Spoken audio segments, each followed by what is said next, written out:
Oi gente, tudo bem? Pra quem não me conhece, eu sou a Larissa, sou responsável por essa página aqui do Instagram que tem por objetivo aí a produção de conteúdo jurídico de direito da criança e adolescente e de direitos humanos. Eu espero que vocês estejam curtindo muito a página, porque eu tô fazendo tudo com muito carinho.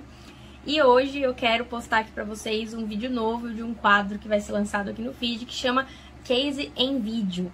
O objetivo desse quadro vai ser trazer casos de direitos humanos, casos de direito da criança e do adolescente para vocês conhecerem, para a gente poder discutir, para a gente poder conversar. Antes de começar o vídeo, eu vou informar nesse primeiro vídeo assim como que vai funcionar. Todo caso que eu trouxer aqui para vocês, eu vou deixar na minha bio, tem um link lá que vocês vão clicar, vai ter todos os documentos referentes a esse caso que eu usei para poder fazer o vídeo para vocês. Então vai ter a sentença do caso, vai ter o relatório do caso, vai ter a lei, vai ter, se for um caso de grande repercussão, como que é o caso de hoje, tinha um documentário muito legal que eu assisti antes de fazer o vídeo, então eu deixei o link disponível lá para vocês também. Assim vocês conseguem analisar o caso, ler quem tiver interesse e tirar suas próprias conclusões, comentar, compartilhar, e tenho certeza que vai ser muito legal. Vamos lá? O caso de hoje é de um jornalista, tá? O Vladimir Herzog. Ele é um jornalista bem famoso, o caso dele é um caso bem famoso, mas pra quem não conhece ou nunca ouviu falar, eu vou dar uma contextualizada na vida dele antes de seguir diretamente pro caso, até porque é importante pra entender o contexto, a sentença e tudo mais.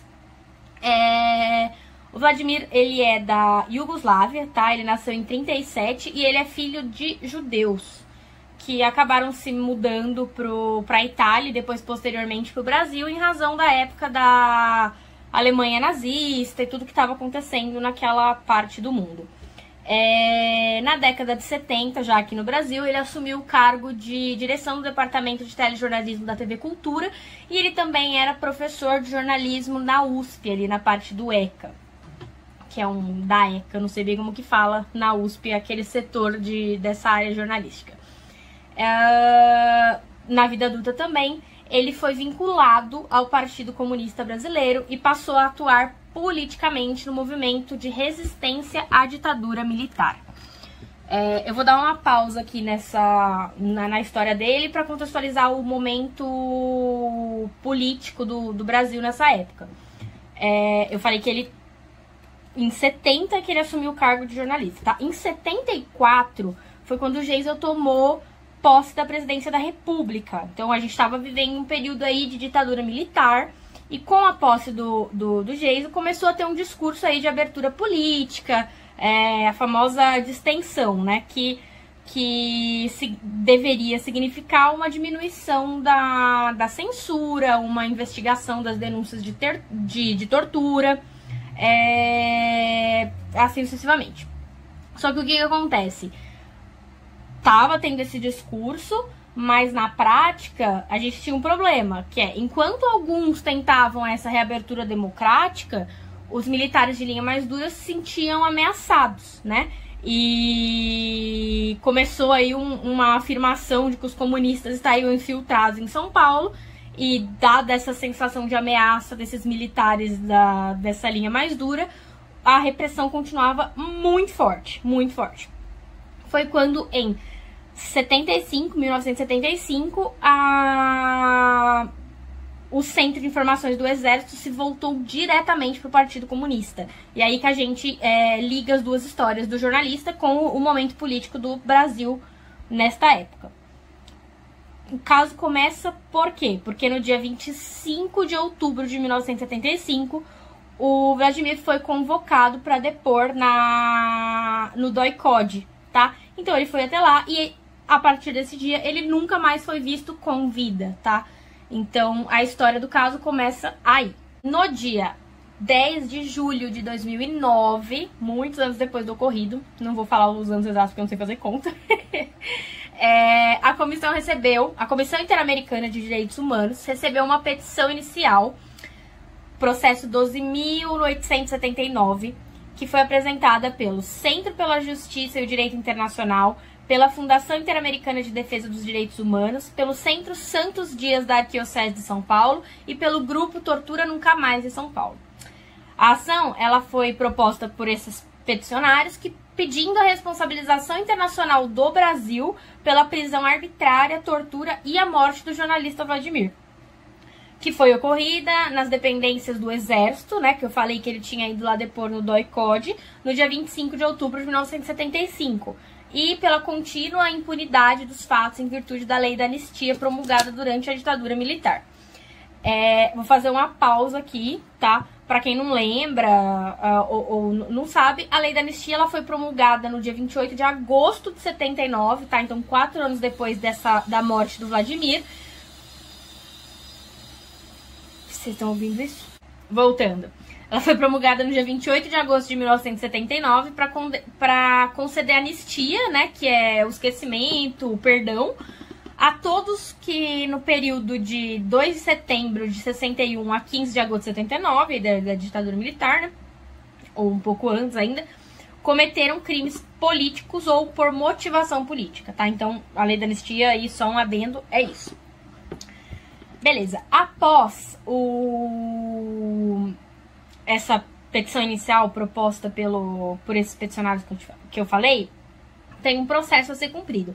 Eu vou fazer um post específico sobre como funciona o processo na Comissão Interamericana de Direitos Humanos até chegar na corte. Mas só em resumo, assim, só para não ficar muito vago, quando alguém peticiona na Comissão Interamericana de Direitos Humanos, tem um relatório de admissibilidade que é feito pela comissão para saber se aquele processo é admissível ou não na comissão. Então, o primeiro passo vai ter esse relatório de admissibilidade e depois vai abrir para as partes se manifestarem, igual um processo normal, onde vai ouvir o Estado brasileiro, vai ouvir os peticionários e esse tipo de ação. Depois que tem toda essa parte de coleta de informações, de provas de ambas as partes, a Comissão Interamericana ela vai emitir um relatório de mérito. O que é esse relatório de mérito? Ele é o relatório que determina, que a comissão vai determinar ou não se o Estado ele é responsável internacionalmente pela violação dos direitos humanos que a petição inicial trouxe.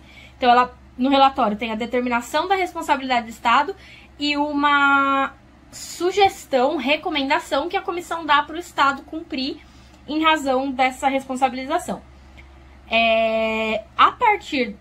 Entenderam o que eu falei, né? É uma sugestão, uma recomendação. Então, a comissão vai lá e fala, ó, Estado, você é responsável, sim, internacionalmente pelo que aconteceu.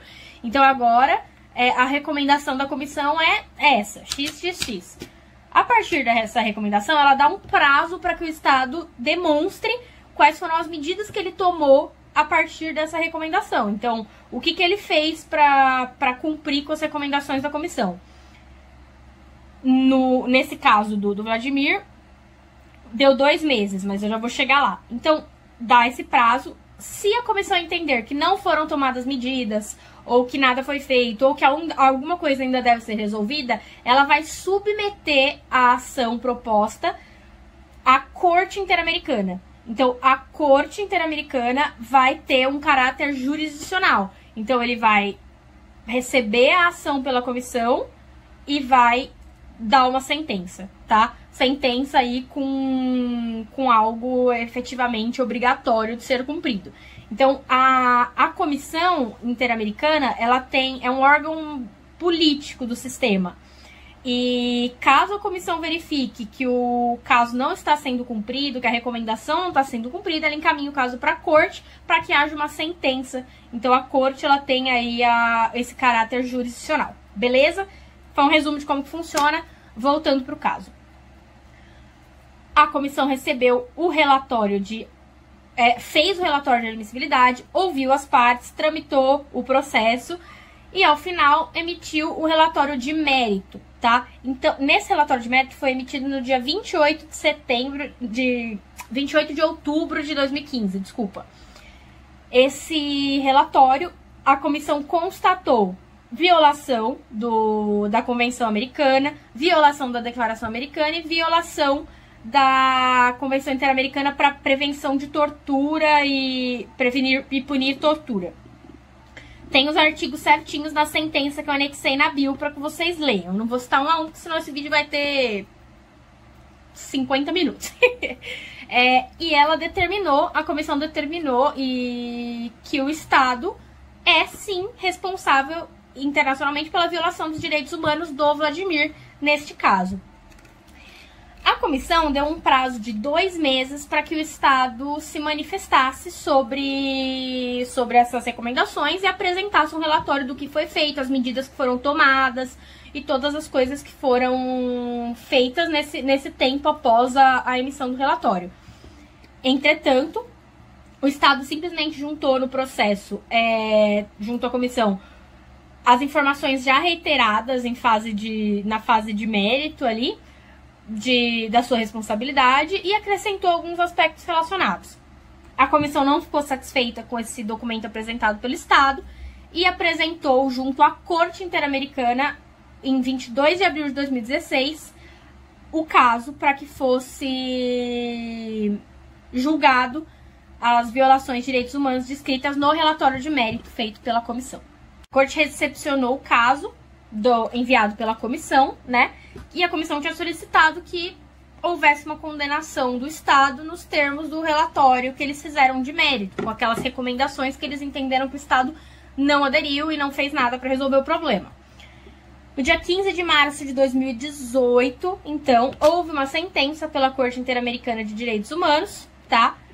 Responsabilizando o Estado brasileiro e condenando o Estado brasileiro nos termos do relatório.